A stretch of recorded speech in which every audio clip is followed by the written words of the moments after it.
Our next installment of Sitting Down with Sean is Saints running back Mark Ingram. And Mark, I'm sure you've read the weather reports. It's going to be muddy, going to be sloppy, going to be rainy. Is this a Mark Ingram style of game? Hey, man. Every game is a Mark Ingram style of game, but no, you know, especially when it's rainy and muddy and, you know, want to pound the ball, run the ball, be safe with the football. Definitely want to take advantage of, you know, all my opportunities, and whenever they call my number, man, I'm going to be ready to go. So rain, mud, no matter what it is, I'm going to be ready to go and make it happen for my team. I've credited you guys' locker room this year because it just seems like you guys are having so much fun. Obviously last week, tough one, a little bit of a setback, but still, how did you think this group overall handled that defeat and moving on? I feel like we handled it as positive as we can. I feel like everyone's still confident in each other. Everyone still believes in each other. We know that we just had a little hiccup and we just got to improve. You know, it's take a learning lesson from it, understand what we did wrong and what caused us to lose games, and prevent ourselves from doing that in the near future, So I think everybody handled it very well. I think everybody's focused, everybody's reset, everybody's ready to get back to work and, you know, pick up to our momentum when we was winning all those games. And as for you, on a personal note, a good week for you, nominated as the NFL's, the Saints Walter Payton Man of the Year. I'm curious, as you get into the league, you're a young player, you're trying to find your way. At what point do you start thinking about your legacy a little bit? Because I think the Man of the Year, that's something bigger than football. Yeah, man, that's huge.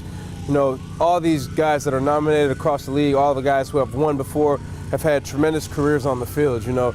But when you get nominated for Walter Payton Man of the Year award, that's emphasizing what you do in the community, what you're doing for other people, what you're doing to make this world a better place, what you're doing to give back and show love to people who are less fortunate. And I think that's what leaves a lasting legacy. That's where you can leave your stamp on this world and on people, man. And I just feel like it's such an amazing honor to be mentioned as the Walter Payton Man of the Year nominee. And it's just a tremendous blessing. I'm honored, I'm thankful. So many great guys that I've known, Ben Watson, Anquan Bolden, Thomas Morstead been nominated here, Drew Brees, you know. It's just so many guys that have done so much in the community, have given back so much, and I'm just honored to be mentioned in those group of guys. As for you, we know your journey in terms of getting to the Saints, first-round pick. You went to Alabama, Heisman Trophy winner. But I'm curious, because you and I were talking, you said you weren't overly recruited as a high school athlete because you play receiver, you play running back, corner, all those things. How did you end up at the University of Alabama? Man, I don't know why I wasn't necessarily recruited like, you know, so heavy, but everything worked out the way it did. But what ended up, you know, Alabama came to recruit me strong towards the end of my senior year. I had a big senior year, like 1,800 yards, 24 touchdowns. I had like 8 interceptions at safety and corner. So I just made a lot of plays, and I started getting a lot of my bigger offers towards the end of my senior year, and they just made a tough push for me. And, you know, I had teams promising me this, promising me that, and Coach Saban just, you know, he came in and he was like, listen, you have the opportunity to be a great player for me. He was like, and if you don't, that's your own fault.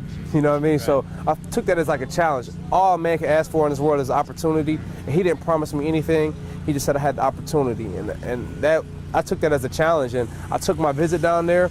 I love the atmosphere. I love the support surrounding the athlete as far as education, as far as off the field and on the field. I just loved the environment. I felt it was a winning culture. I felt like we could, you know, bring a championship back to Alabama, bring Alabama back to the top. And, you know, I prayed on it. I believed in it, and it turned out to be a great decision. Yeah, I would say you made the right call. You'll have a chance to entrench your name to the record books here. 4 more games, 267 yards. You're going to get it, right? Of course, man. I'm going to attack it. You know, I'm going to attack it. I'm trying not to let it weigh on me too heavy. Just let the game come to me. Not press, but, you know, when my opportunity presents itself for me to make a play, I want to capitalize on it fully. And I'm attacking every game. I'm attacking every day, and hopefully that record comes with it. Yeah. You know, you've been in New Orleans now about 8 years, and you were drafted here.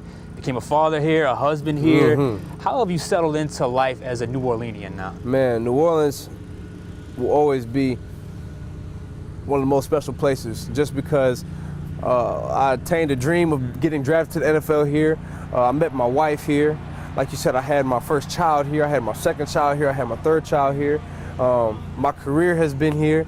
So New Orleans, I have a special love for this place for the rest of my life. It'll be home, it'll be family for the rest of my life, man. I love New Orleans. You know, it's just been great, man. My whole life, I've moved a lot of places my entire life, and New Orleans has been the second longest tenured place, or maybe the most. You know, the most tenured place I've lived my entire life. So it's home. I love the people. I love the organization. Always had so much support, so much positive energy and encouragement from people in the city, and I'm just thankful. The Lord had blessed me to get drafted here. The Lord blessed me to meet my wife here. The Lord blessed me to raise my children here. It's just been great, man. I'm excited, and I'm blessed to be a New Orleans Saint and a New Orlean.